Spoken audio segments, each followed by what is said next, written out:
Bueno, estimada Sofía, yo estuve al tanto del tweet que publicó ayer en su cuenta de Twitter, en el que hace referencia a un fallo de la CIDH en relación a su destitución en 2018. Entonces, quisiera saber un poco qué es lo que detalla este fallo. Usted en realidad mostró su rechazo a las acciones que tomaron desde el legislativo en ese entonces, y después entiendo que la fiscal Diana Salazar no decidió no denunciar o algo así era la figura, no recuerdo bien, y por eso no siguió este juicio, digo, y usted pudo volver al país y bueno, ser legislador en 2021.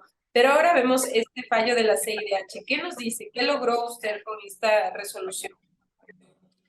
Muchas gracias, Viviana, por esta entrevista, a Radio Pichincha también. ¿Por qué es importante no es un fallo todavía, ¿no? Todavía no es un fallo, pero quiere decir que la CIDH inicia el proceso de investigación de lo que yo denuncié en su momento, ¿no? Recién han admitido el proceso, pero es importante porque las estadísticas dicen que cuando hay este proceso de admisión, hay un 80% de probabilidad de ganar el proceso.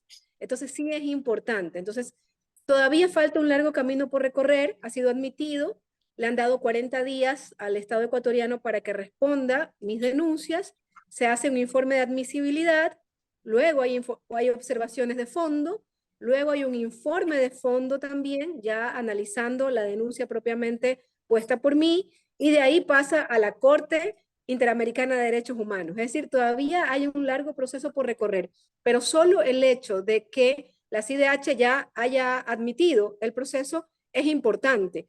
Y para nosotros, los miembros de la Revolución Ciudadana, es también un reconocimiento a esa persecución política.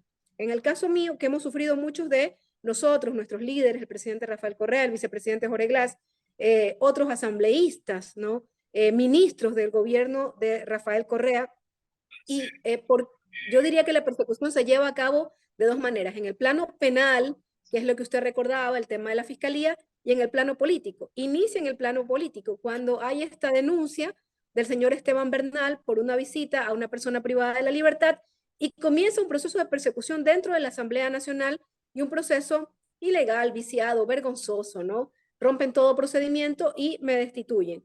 Pero no solo se queda en el plano de la persecución política dentro de la Asamblea Nacional y la destitución, que es lo que yo pongo la denuncia en la CIDH, sino que además la señora María Paula Romo, en ese momento era, me parece que ministra de Gobierno, ella dice que aquí hay un delito penal, y al día siguiente de estas declaraciones, que las hace de manera pública a través de los grandes medios de comunicación, el señor fiscal del momento inicia el proceso penal.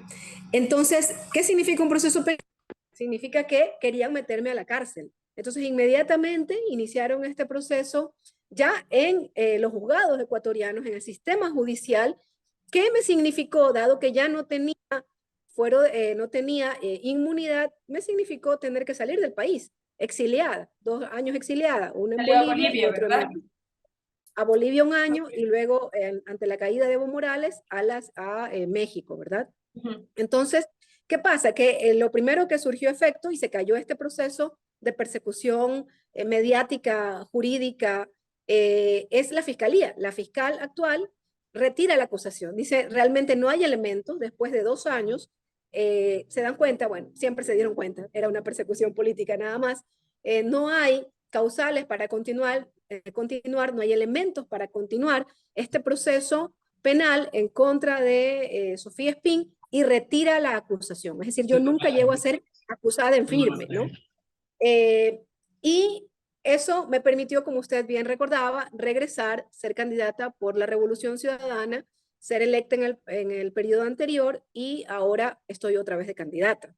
Ya ese fue un triunfo, pero ahora yo creo que inicia otro triunfo también, que es que la CIDH reconozca que mi destitución correspondió nada más que a odios políticos y una persecución de los dirigentes de la Revolución Ciudadana. Y quiere decir que nosotros estamos ganando también, estamos ganando estos procesos en el campo internacional, ¿no? Entonces es algo importante, pero todavía faltan Claro. algunas etapas de este proceso. Claro, todavía entiendo que más o menos cuánto tiempo será que en el que continúa este proceso de la CIDH. Podría ser un periodo de 2 años, estimadamente, estimado. Listo. ¿Y usted cuando inició este proceso de denunciar esta persecución política a escala internacional, qué es lo que buscaba? ¿Qué es lo que se busca con esta denuncia presentada en la CIDH y en el caso de que en este proceso de 2 años exista un fallo positivo y que en realidad se reconozca que existió una persecución política? ¿Qué es lo que se lograría con esto? Me refiero a reparaciones del Estado, en sí, que se reconozca y que se tenga sobre la opinión ciudadana de que en realidad no era, digamos, cosas penales o acusaciones como se venían diciendo, sino más bien en realidad estaba enmarcado en la persecución política. ¿Qué es lo que se quiere lograr? Claro, yo creo que una justicia primero, es decir, yo estaba en mis facultades de legislar y fiscalizar. Después del linchamiento mediático, ustedes recordarán que había un intenso linchamiento mediático en donde te hacen sentir como o te crean un escenario en donde tú eres un delincuente, hay un daño a tu imagen, un daño a tu imagen que nadie lo repara, entonces hay un daño a la familia, ¿no? A la honorabilidad que todos los ecuatorianos tenemos derecho. Y entonces esto tiene que ser reparado. Entonces yo creo que hay una reparación moral, si se quiere, en primer lugar, para mí, para mi familia, pero también para mi movimiento político, porque era el momento de destruir la revolución ciudadana, ¿no? Y nuestro movimiento político y a nuestros líderes a como dé lugar. Y cualquier cosa era utilizado y mintiendo. O sea, lo peor de todo es mintiendo, inventando, forjando las leyes, forzando la ley. Entonces, todo esto tiene que revertirse y por eso es importante para nosotros, para mí, y repito, para mi familia, que haya un pronunciamiento internacional y se nos declare que fuimos ilegalmente destituidos. Más allá de que pueda haber un reconocimiento económico que yo creo que de ninguna manera cubre todo lo que vivimos, ¿no? El exilio, el daño a la moral, el daño a la honra, no cubre lo que puedan ellos considerar en alguna compensación económica. Y además, también, ¿qué se buscaba? Se buscaba intimidar a todos los miembros de la Revolución Ciudadana, ¿no? Llevándolo a la cárcel al vicepresidente Jorge Glass, poniéndole prisión al presidente Rafael Correa, destituyéndome a mí, luego persiguiendo a mis compañeros. Recuerden ustedes que después salen más compañeros del país y también piden asilo en México. Entonces, un intento de amedrentar a los miembros de la Revolución Ciudadana que finalmente no lo logran. Entonces, es muy importante la reparación, ¿no? Esa reparación y esa justicia es fundamental. Y en particular yo y mi familia no nos vamos a detener, vamos a seguir los 2 años que tengamos que seguir para que haya una reparación. O sea, el daño no, es en todo sentido, ¿no? Cuando tú sales al exilio, no tienes mayor cobertura de salud. Es decir, por 2 años yo no tuve ninguna cobertura de salud. No puedes, te pueden pasar cosas en el camino hacia ese exilio y eso tiene que ser reconocido. Claro, y digamos, justamente poniéndolo en este marco, ¿no? En el que no solamente salió usted, sino fueron otras personas también que en ese momento eran parte de la Revolución Ciudadana, y bueno, los líderes que ya los había mencionado, el expresidente Rafael Correa y el ex vicepresidente.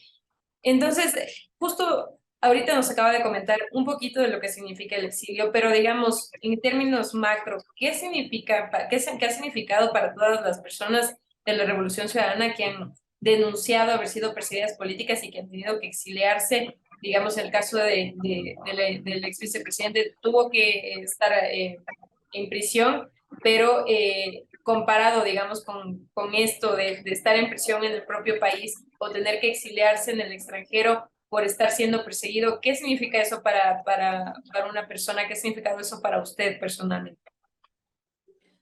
Bueno, nosotros consideramos al vicepresidente Jorge Glass un compañero, primero rehén político, ¿no? A él lo toman y lo encarcelan. Hasta el momento no descubren la ruta del dinero del vicepresidente Jorge Glass.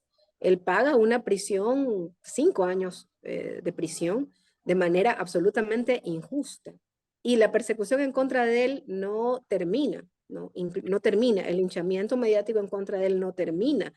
hace poquito un juez determina que él podría recupera sus derechos políticos, e inmediatamente se viene una avalancha de persecución mediática, ¿no? Hasta la Corte Constitucional se quiere meter en ese tema. Entonces, yo creo que estos hechos, como el que ha ocurrido el día de ayer, de que admitieron ya mi proceso a trámite, va develando que todo esto fue un gran montaje buscando sacar a el progresismo del poder.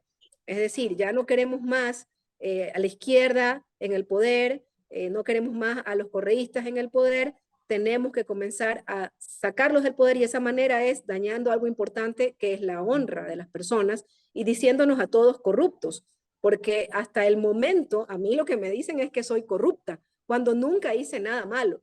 Y lo mismo han querido machacar con el presidente Rafael Correa, y lo mismo han querido machacar con el vicepresidente Jorge Glass, pero vemos en el tiempo que todo este tinglado buscando que la izquierda no retorne al poder se va cayendo, ¿no? El día de ayer también veíamos en la mañana que un juez decide no continuar con el juicio por los helicópteros Druf, ¿no? Entonces nos damos cuenta cómo se van cayendo estos procesos armados, y ya no solamente en el campo nacional, sino que también en el campo internacional, y se van a caer porque nunca hicimos nada malo, siempre obramos a favor del pueblo ecuatoriano buscando que el país se desarrolle, que nuestra gente y nuestras familias estén cada día mejor. Eso es lo que buscó la Revolución Ciudadana.